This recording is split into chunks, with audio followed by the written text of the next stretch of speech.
Sarah Sayre kept house on a farm at the southern edge of Morristown, New Jersey, a woman in her 60s who shared her rooms with her husband, Samuel, and a servant named Phoebe. Before the spring of 1833 was out, all three of them would be dead in a single night, and thousands of strangers would ride in from the neighboring counties to watch the man who killed them hang.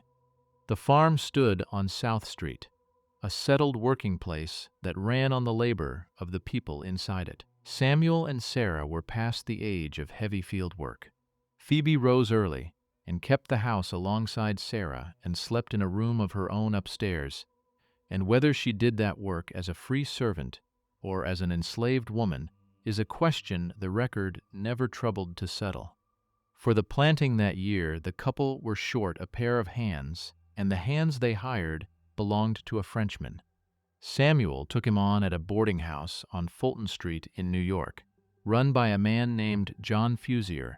Within about 3 days of the ship coming in, the terms were a small room in the damp cellar of the farmhouse, meals at the family table, and no wages of any kind. His name was Antoine Le Blanc, and he spoke not one word of English. What was known of him came out later, and it did not agree with itself. He had been born around the turn of the century in the east of France, near the German border. One account makes him the disowned son of a family with money. Another makes him a laborer with a name for drink and cards, in love with a young woman named Mary Smisht, whose people would not hear of a marriage until he had found somewhere to settle and make his way. The two versions cannot both be true, and nothing in the record chooses between them. What they agree on is the crossing, and what he expected to find at the end of it, and that neither expectation survived his first week with a manure fork in his hands. In a collection in New Jersey, there is a plaster cast of a man's face. It is eggshell white and hollow, the crown shaved smooth, the eyes closed, the cheekbones high, the mouth level and giving nothing away. Where the ears should be there is nothing at all, because they were taken off before the plaster was poured. Fixed to the top of the head is a small paper tag, written out in the long looping hand of the century that made it, naming the Frenchman who murdered the Sayre family and was hanged at Morristown in 1833. It is a careful piece of work. It has been kept, labeled, moved from hand to hand, and brought out for visitors across the better part of 2 centuries. Somebody in that town wanted his features preserved. Somebody prepared the head, mixed the plaster, waited for it to set, lifted the mold away clean, and kept what came off it, then wrote his crime on a tag so that whoever came after would know whose face they were holding. And then somebody else kept it, and after that person, another. The thing changed hands across a century and a half through households and estates and private collections, and at every point where it might reasonably have been thrown out, somebody decided it should not be. It survived fires and moves and the ordinary forgetfulness that swallows nearly everything else from 1833, and it sits in a catalog today with an accession number. The rope was cut in September. Morristown was not finished with Antoine Le Blanc for another 190 years. The 2 women he killed were not kept nearly so well, and pulling names like theirs back out of a record that barely held them is a good deal of what we do here. Subscribe and stay with it. The work at the farm was not what Le Blanc had pictured. He had been hired as a gardener and set instead to slopping hogs and chopping wood, and he took his orders from Samuel, from Sarah, and by one account from Phoebe as well, the servant of the house. The others who worked the place had their own complaints of him, of his cigars and his habits, the ordinary friction of a stranger who does not fit anywhere in a household's arrangements. On the night of the 11th of May, he did not go straight to bed. He walked to a tavern nearby, ordered a drink, and stayed, by his own later account, passing the time until the people of the house had gone to sleep. He came back at about 10:30. He called Samuel Sayre out to the stable, saying there was trouble with the horses. The old man crossed the dark yard, carrying a candle. He did not come back to the house. Le Blanc used the same errand to bring Sarah out after her husband, and afterward the two of them were hidden under a pile of manure in the yard. What he had in his hands that night comes down to us two ways. One account says a spade, another says an axe. Then he went back inside and up the stairs to the room where Phoebe lay sleeping, and killed her there, and whether he used a club or a hatchet is a thing the sources never resolved. 3 people died in that house on the same night. For one of them, the plainest fact of her death came down in 2 versions and stayed there. After that, he moved through the rooms without hurry. Coins, silver, jewelry, and clothing went into pillowcases stripped from the beds. He put on a suit belonging to the man he had killed, took one of the Sayre horses from the stable, and rode north toward the coast, where he meant to buy passage on a ship bound for Germany. He had been in that house about 2 weeks. He was careless on the road.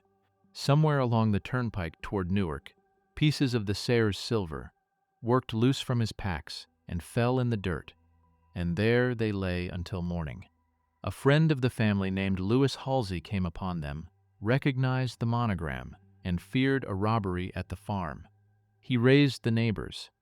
A group of townspeople walked out to the Sayre place to see what had happened, and it was they, not any officer of the law, who went into the yard and into the upstairs room and found what was there. Halsey's part in the case begins and ends on that road. He identified a piece of silver, and because he did, the rest of it followed within hours. Those same neighbors would carry 3 coffins into the churchyard before the week was out. That morning, they were still only men walking up a lane to check on a house. Word moved through Morristown, the way bad news moved in a town of that size, quickly and by mouth. Suspicion settled at once on the hired man who had arrived with the spring and was already gone, along with a horse and a sack of valuables. George Ludlow, sheriff of Morris County, put together a party and rode east after him, following the scattered goods across the flats of the Hackensack Meadows. He found him at the Mosquito Tavern with a glass of cider in front of him and a pouch of the Sayres' property at his elbow. Le Blanc had stopped there to rest before pushing on to the coast and the ship home. When he caught sight of the sheriff, he made for the back door and was taken before he reached it. From the murders to the capture was scarcely more than a day. Ludlow rode his prisoner back to Morristown and delivered him to the county jail, having done the ordinary work of a sheriff competently and fast. Before the year was out, he would sign his name to this case a second time. 3 people had to be buried. They were carried to the churchyard of the Presbyterian Church in Morristown and put into the ground there, the husband, the wife, and the servant, in a town that had known all 3 of them for years. The burial drew no crowd. Nobody printed an account of it, or if anyone did, it has not survived. What is known is where they lie, and that they lie together.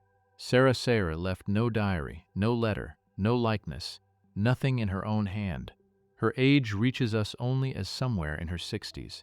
She had kept that house for years, had fed the men who worked the place, had made room at her own table for a stranger with no English and no money in his pocket, and the sum of what the record preserved about her is her married name and the manner of her death. Whether there were children, whether anyone at that graveside had known her as a girl, what she was like at her own kitchen table. On an ordinary evening, none of it reached paper. Of Phoebe there is less than that. Her age is nowhere fixed. Her surname is nowhere given.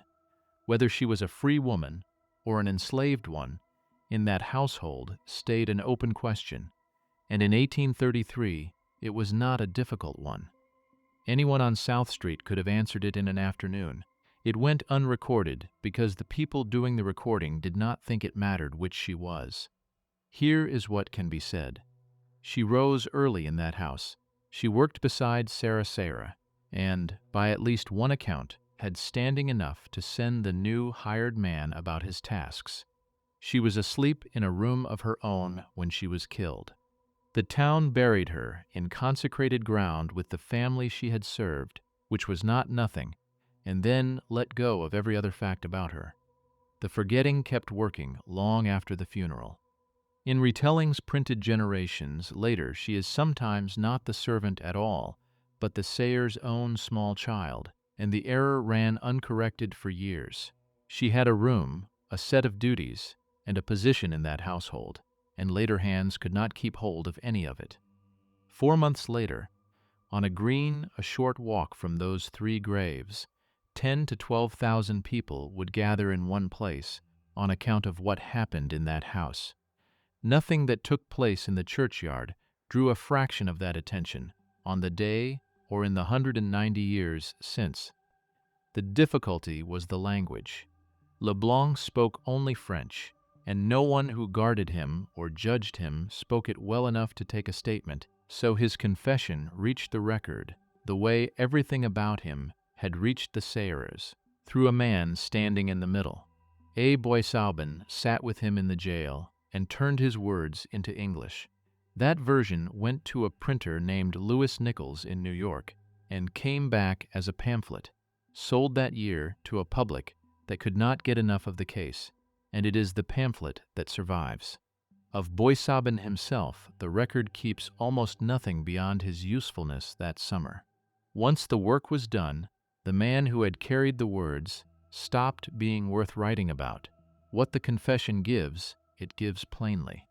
Le Blanc laid out the order of the killings and named his grievance, the work he had been made to do, harder and meaner than what he believed he had agreed to, all of it for a cellar room and a plate of food and not a cent of pay. Whether that was the whole of it, no one can now say. It is what he told the interpreter, and the interpreter wrote it down, and the honest course is to leave it standing where he left it, rather than reach underneath for something more satisfying. One more thing the confession settles. He did not come back from that tavern and find himself overtaken by something. He waited until the house was asleep, and then he called a man out to a stable with a story about the horses, and then he used the same story again on that man's wife. Whatever the grievance was worth, the sequence he set out for Boissaubin was a planned one. There is a bleak symmetry in the arrangement.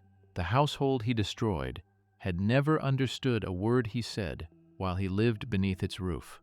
Now the nearest thing to his own voice comes to us second-hand as well, carried out of a cell by a man hired to listen. The jurors who would decide whether he lived never heard Antoine Le Blanc at all. The sentence handed down in the Morris County Courthouse that August did not end with the hanging.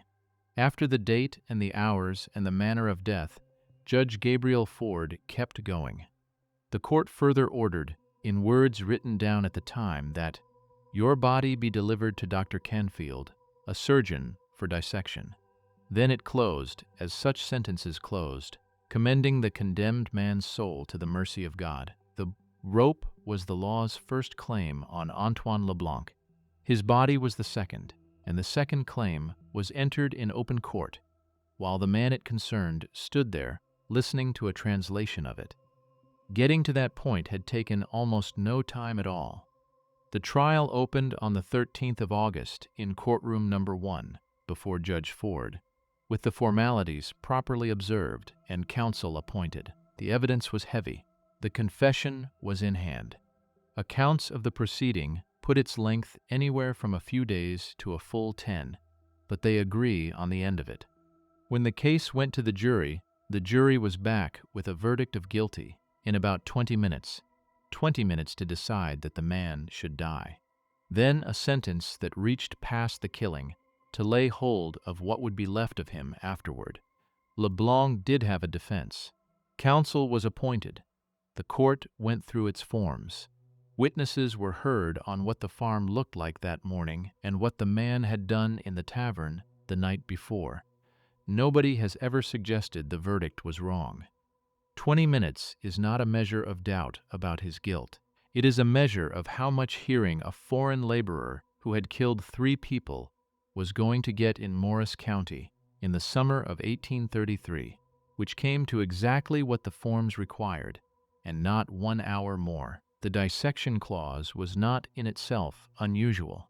Bodies for the anatomy table were scarce in those years and were often got by grave robbing or by worse arrangements, and a court that handed over an executed man was giving the surgeons through the front door what they would otherwise have taken in the dark.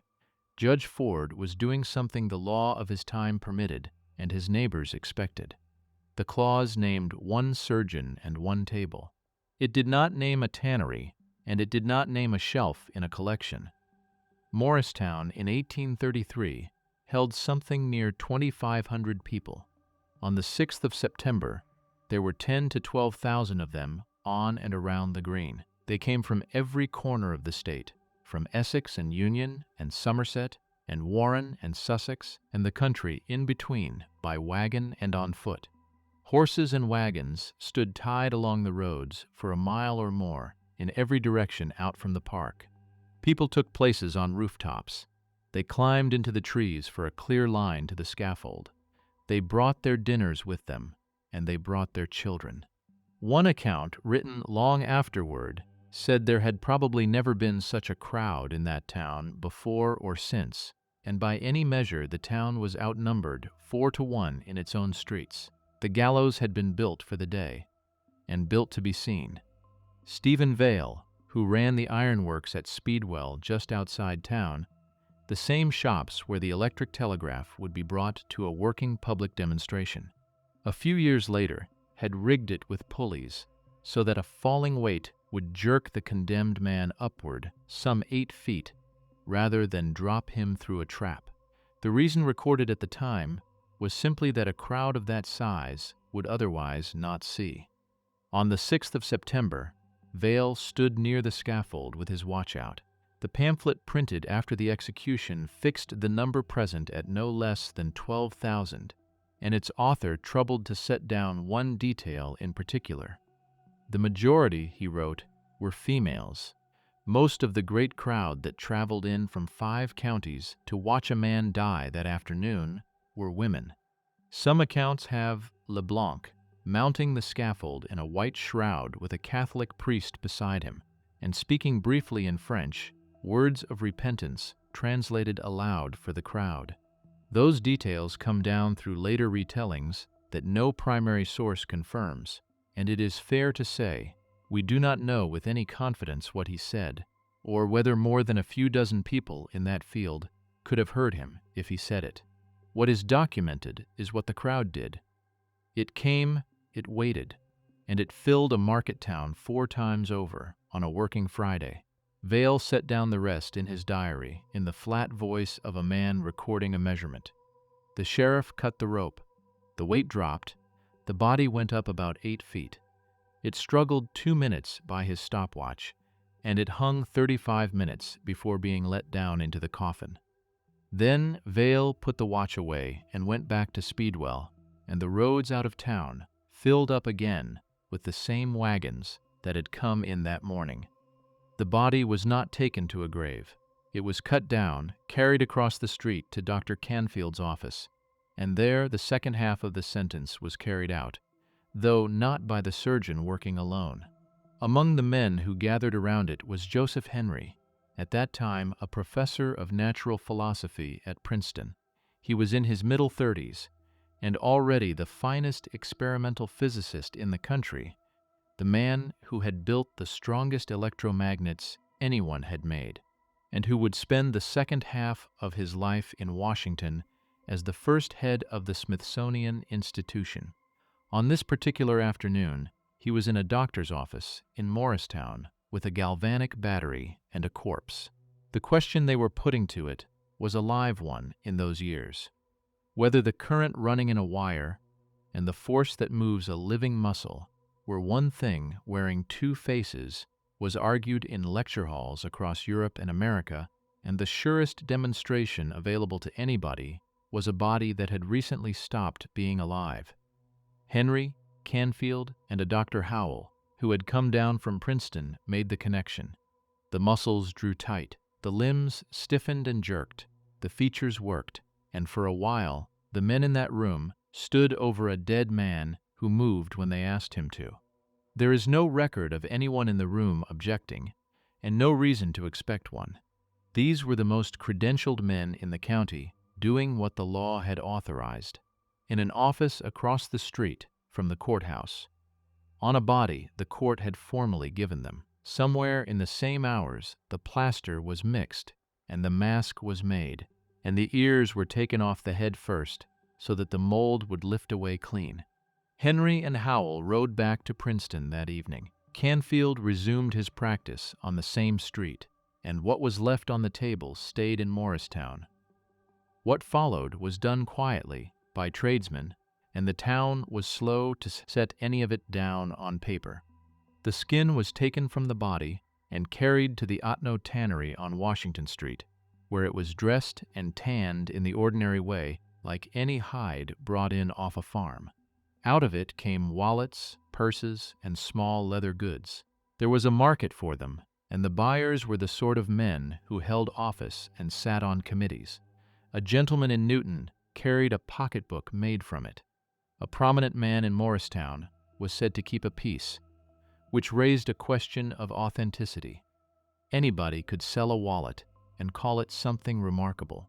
The solution was Sheriff George Ludlow. The man who had run Le Blanc down in the meadows in May now put his endorsement on the goods, certifying in writing that a given piece was the genuine article and not calfskin.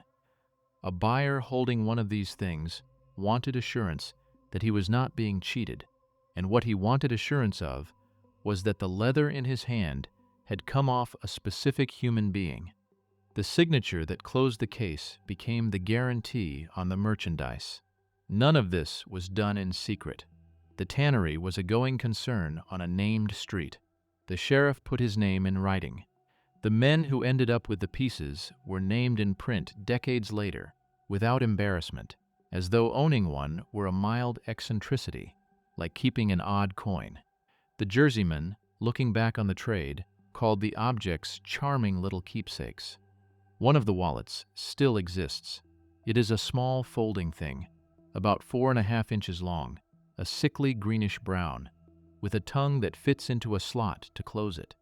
People who have handled it say the first thing you notice is that it is not cowhide and not pigskin, and that the difference registers in the fingers a moment before the mind agrees to catch up. It sat in a picture frame in a private house for years, behind glass, the way a family might frame a certificate. The keeping did not stop with the generation that started it. In the summer of 1893, 60 years on, workmen digging on the courthouse grounds turned up a wooden box of human bones that carried the marks of the dissecting table. There had been a story in Morristown for years that Dr. Canfield had wired the skeleton back together and stood it in the corner of his office, and the box in the ground settled that. Even the discarded portions of Antoine Le Blanc had been boxed and put away, and they were still coming up out of the soil in the lifetime of the grandchildren of the people who watched him die. In the 20th century, a collector of old New Jersey things named Carl Scherzer came to own the death mask and a purse made of the tanned skin. He died in 1979, and years after that, when the contents of the house were finally gone through, someone opened a box and lifted out the pale plaster head with its paper tag still attached, and then, framed under glass, the little greenish wallet. The objects were recognized for what they were and passed into a historical collection at the town library, where they are held today. A person can make an appointment and go and look at that face. 190 years of careful hands. At every point where the thing could have been let go, somebody chose otherwise, and the choosing went on long after everyone with a reason for it was dead. Set that against the women. 12,000 people came to the Green that September afternoon, and the man who wrote the day up thought the notable thing about them was that most were female. They came from 5 counties. They packed dinners and brought their children and climbed into trees to see better. And whatever it was they wanted from Antoine Le Blanc, they wanted it enough to give up a working day and travel half a state to be there. The record kept their number, kept their proportion, and kept the detail that the majority of that crowd were women, and it has held on to all three for 190 years. 4 months earlier, and a short walk away, 2 other women had gone into the ground in the Presbyterian churchyard, and no one thought to write down how old one of them was, or what her surname had been, or whether she had belonged to herself. Sarah Sayre left no likeness. Phoebe left no handwriting, no recorded word, nothing a person could make an appointment to go and see. Everything that survives of either woman survives because of the man who killed them. They are in the record as the reason he was hanged. Sarah Sayre. Phoebe, no other name recorded. Both of them in that house on the 11th of May. Both of them buried inside the same week, in a churchyard that is still there, underground, that thousands of people have walked past on their way to look at something else. The face of the man who killed them is available for viewing by appointment.